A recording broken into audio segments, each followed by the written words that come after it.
Hey guys, I'm doing well today. It's in my Super Rugby Dream Team for round 10 in New Zealand and round 7 in Australia.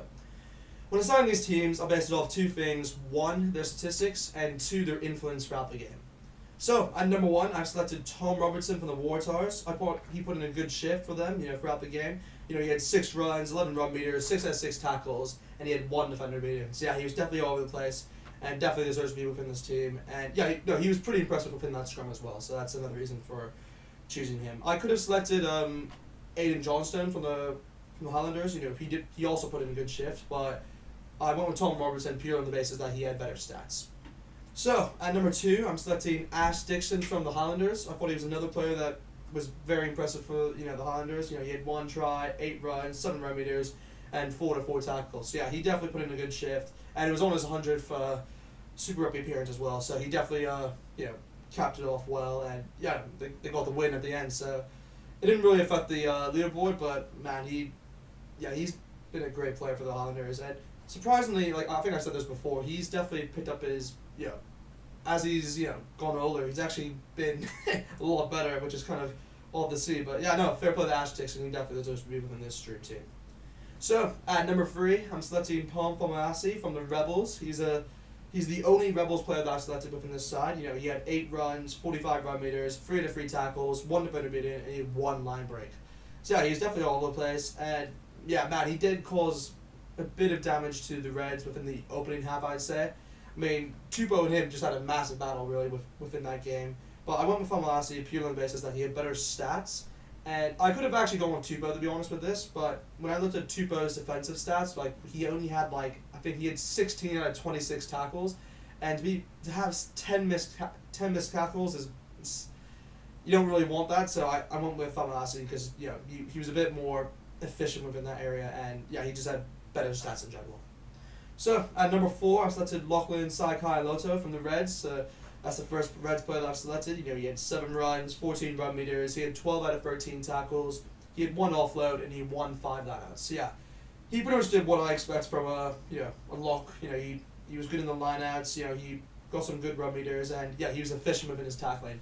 And especially within that game against the Reds versus Rebels, there was a lot of tackling. The Rebels, I think, within the second half, for the first 10 minutes of the second half, where it was all Rebels. I think they had 99% possession, which is a given because they were on the Reds 22 the whole time, and the Reds just defended like mad. And yeah, fair play to them. Really, they defended well, and then after that they got rewarded with scoring a try in the other half. So yeah, they did well, and yeah, Lachlan Swinton was definitely a part of that for sure. So moving on to number 5, I've selected Jack Wheaton from the Highlanders. He was another player from Highlanders who I thought was pretty impressive. I think he doesn't get too much praise for how well he's done actually throughout this competition, but I thought he did. He was particularly impressive in this game. He had 9 runs, 29 run meters, 6 out of 6 tackles, 3 offloads, and he won 4 lineouts. So yeah, again, he did Locke's duty and doing well within those lineouts, especially within those lineouts. I think. Yeah, no, for some reason I thought he got a steal, but when looking at the stats, he didn't get any steals. He only won 4 lineouts. But yeah, no, fair enough to him. He was impressive throughout the match and definitely deserves to be within this side. So moving on to number 6, I've selected Lachlan Swinton from the Waratahs. The Waratahs were just very impressive, really. I mean, they won the game 28-8 to the Force, and yeah, they just controlled the match throughout. And yeah, Swinton was a big part of that in a way where he had 13 runs, 16 run meters, 8 out of 11 tackles, 1 turnover, 1 offload, and he won 1 lineout, and he had 1 lineout steal. So yeah, he's definitely efficient within his defensive side, getting that turnover, but also within that lineout, he was able to get that steal, which was important throughout the match, and just led the game more to the Waratahs side, and for them to eventually win it. So yeah, no, he was definitely a big part of that, and he was impressive. He was one that I was really impressed by within that match as well. So moving on to number 7, I've selected Fraser Wright from the Reds. He had the stats don't really show that how well he played. He had 5 runs, 2 run meters, 22 out of 26 tackles, and he had 2 turnovers. So yeah, the reason why I selected him is purely on the basis of his defensive stats.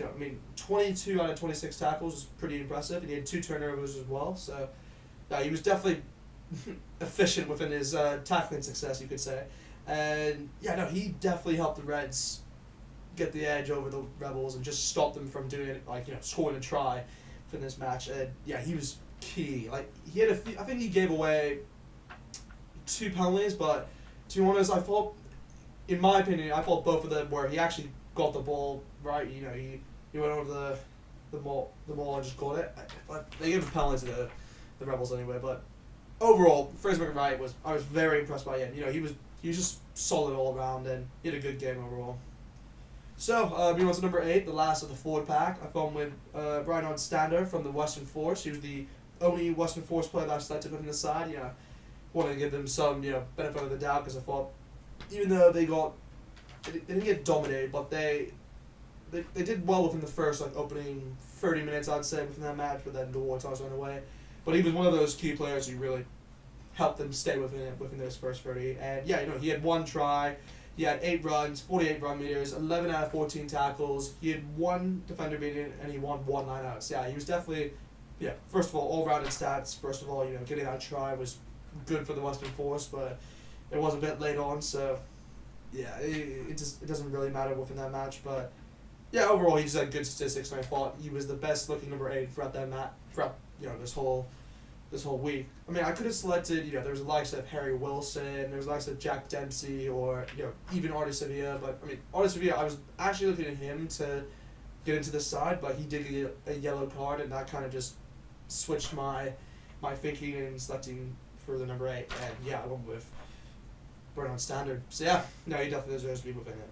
So, moving on to the backs, one of the contenders for MVP of the week, I've gone with Jamie Booth from the Hurricanes. The Hurricanes were very unlucky throughout that match against the Highlanders. I mean, they had 3 disallowed tries, and yeah, you don't want to see that, really. I mean, like, to be fair, all 3 disallowed tries were they were the right calls. Like, the referee did the calls perfectly. There was, they ran it back to TMO. They could see that all of them were forward passes, or that if there was obstruction or something like that. So yeah, no, the refereeing within that match was very good. And yeah, no, the Hurricanes were just unlucky, but the one of the players who did get a try for them was Jamie Booth, and man, he stepped up. I mean, in replacement of TJ Perinar, who I think is still, he's not.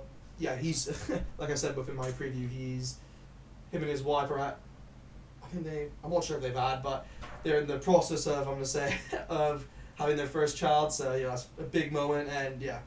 But yeah, no, Jamie Booth definitely stepped up. He had 1 try, 5 runs, 91 run meters. He had 40 passes, 9 out of 10 tackles, 3 defenders beaten, 2 line breaks. He had 1 offload. So yeah, definitely all over the place, and definitely deserves to be within the conversation of MVP of the week.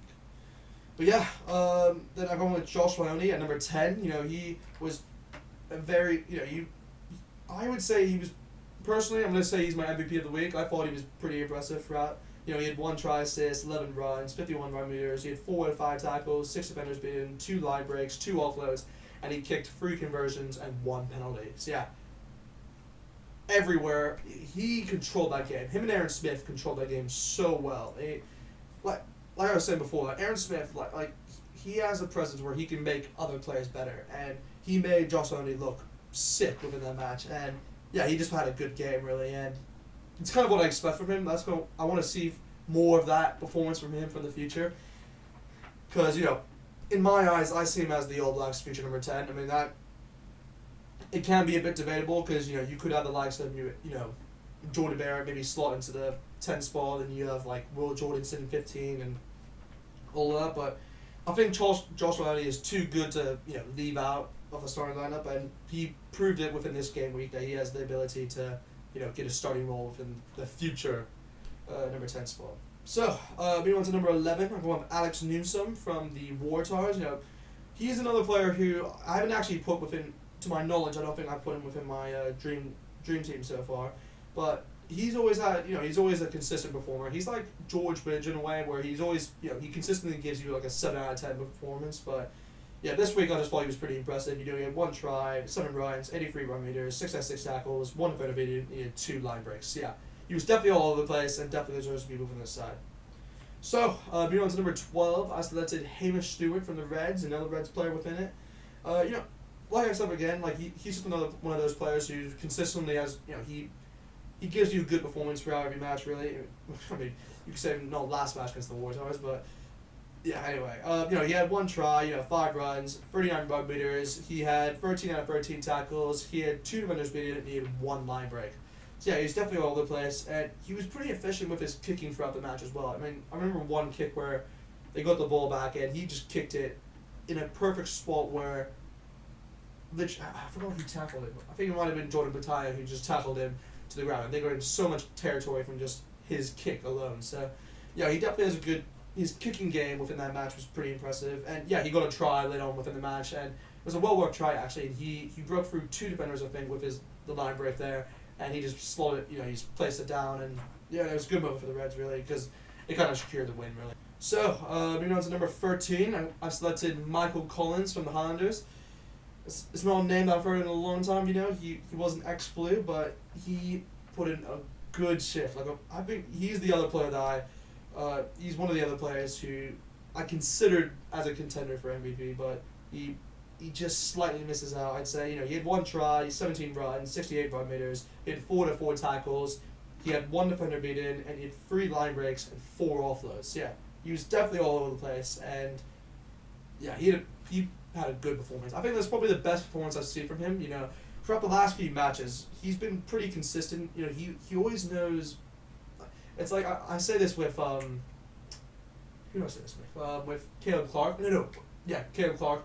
Like in a sense, like where both of them know where to be at the right time at the right place, and like where Collins was pretty efficient within that area, and like he just stood out, and like whenever, because his try was probably the best try within that match, and it was a well-worked try. Just the forwards busted up the field, and they made several plays, and then he just one twos and offloads, and he just received the ball and just ran over to the score try. But yeah, he definitely deserves to be on the side, and he's definitely showing that he's improving, and slotting within that 13 role is much better for him than him being with 15.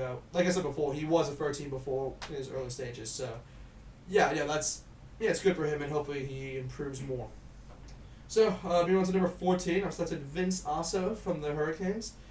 I could have gone with Jordan Bataya from the Reds, but I've gone with Vince Osso purely on the basis that I thought he had a better game, and he was unlucky with, he had 1 disallowed try as well. I mean, when you look at the stats, he had 1 try, 8 runs, 82 run meters, he had 4 to 6 tackles, he had 1 defender beaten, he had 1 line break, and he had 2 offloads. And on top of that, he had 1 disallowed try, where his foot got... it was a stupid play, but because no one was actually near him, but he put his foot within touch while running to the try line. But yeah, overall he had a good game, and definitely deserves to be within this side. And hopefully he's a player that stays at the Hurricanes. Vince also is one of those players, like, I'm not going to say he's to the level of Ben Mann, but he has the ability to, like, he's always consistent. He's one of those players who's very consistent, and you can rely on him, but he hasn't stepped up to the next stage. That's kind of, he hasn't been like, put up 10 out of 10 performances like 2 weeks in a row. He hasn't done that. He's always like a 7 out of 10 performance consistently, which is great, but you want to see him have like a few breakouts where he just smashes it. So yeah, hopefully he can do a bit better, but yeah, he definitely deserves people in this side. Anyway, the last role for this side within the Dream Team, at number 15, I've selected Jack Maddocks from the Waratahs. He was one of the other contenders that I was selecting for MVP throughout this week. He had 1 try assist, he had 12 ones, 76 run meters, he had 1-on-1 tackles, he had 1 turnover, 1 defender beaten, 1 line break, and he had 3 offloads. Yeah, definitely the most all-rounded stats within those backs that I've seen so far. And yeah, he had a great game. He was great actually last week as well against the Reds. I mean, they scored a ton of points, and he was definitely involved within that. But yeah, no, Jack Maddocks kind of solidified himself within this match a bit more, and his presence was felt more within this match compared to the previous match against the Reds. So yeah, he definitely deserves to be within this Dream Team, and yeah, he had a good game. But yeah, that's it with today. Hope you guys enjoyed this video. Like, comment, subscribe, and I'll see you next time.